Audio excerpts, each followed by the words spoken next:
নমস্কার দর্শক বন্ধু, আমি জ্যোতিষতান্ত্রিক শ্রী অনয় শাস্ত্রী। আজকে আপনাদের সামনে রাশিফল নিয়ে আলোচনা করব। 8ই মে 2025 রাশিফল নিয়ে আলোচনা করব। অর্থাৎ চন্দ্র আপনার যে ঘরে বসে থাকে সেটাই আমরা রাশি হিসাবে মানি। তো আজকে রাশিফল মেষ রাশি দিয়ে আরম্ভ করছি। অতিরিক্ত রাগের কারণে কারোর সাথে প্রবল অশান্তি বা ঝামেলা সৃষ্টি হতে পারে। রাগ করা যাবে না, অর্থাৎ মাথা গরম থেকে যতটা দূরে থাকা যায় বা কারোর সঙ্গে ঝামেলা থেকে যতটা দূরে থাকা যায় সেটাই ভালো। বিশ্বরাশি হচ্ছে কাজের জায়গায় কোনো ভালো অপরচুনিটি বা সুযোগ বা সুখবর আপনারা পেতে পারবেন আজকের দিনে। মিথুন রাশি হচ্ছে কোনো আপনার দামি গ্যাজেটস হোক বা কোনো দামি জিনিস হোক, আপনার জিনিসটা নষ্ট হয়ে যেতে পারে বা খারাপ হয়ে যেতে পারে। এবার আসছি কর্কট রাশি। বন্ধুদের সাথে বিবাদ বহুদূর পর্যন্ত যেতে পারে, বা বন্ধু বান্ধবের সঙ্গে যে ঝামেলা সৃষ্টি যদি হয় তাহলে সেখানটা অনেক কিছু সমস্যার বেশি সৃষ্টি হবে। অল্প কিছুতে মানবে না, বা অল্প কিছুতে সেটা শুধরাবে না, বা বন্ধুবান্ধব আপনার উপর প্রেসারাইজ বা এমন কিছু একটা করলো যাতে আপনার সমস্যাটা বেড়ে গেল।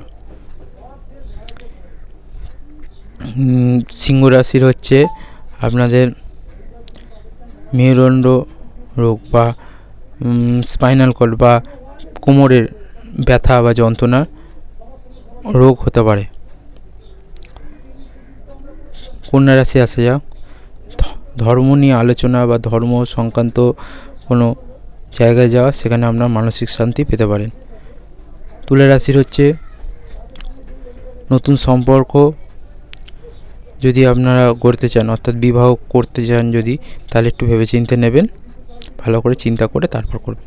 বৃশ্চিক রাশির ক্ষেত্রে যারা শিল্পী, গান বাজনা আর্টিস্ট, অভিনয় জগতের সঙ্গে যুক্ত আছেন তাদের ভালো সময় আসতে চলছে। ধনু হচ্ছে কোনো কুচক্রী অর্থাৎ খারাপ লোকের পাল্লায় পড়ে সেখানে অশান্তি সৃষ্টি হবে, সেখান থেকে একটুখানি সাবধানে থাকবেন। মকর রাশির হচ্ছে বন্ধুদের কথায়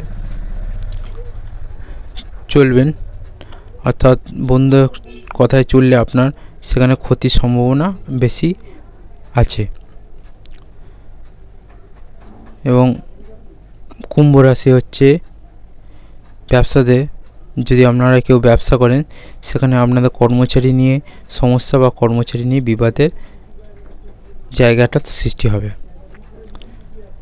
আর মীন রাশি হচ্ছে কাউকে আপনার কেউ আপনজন বা আপনার নিজের কোনো লোক থেকে আপনি মানসিক কষ্ট, মানসিক অশান্তি বা ঝামেলা হওয়ার যোগ আছে। তো আজকে রাশিফলটা এখানেই শেষ করছি।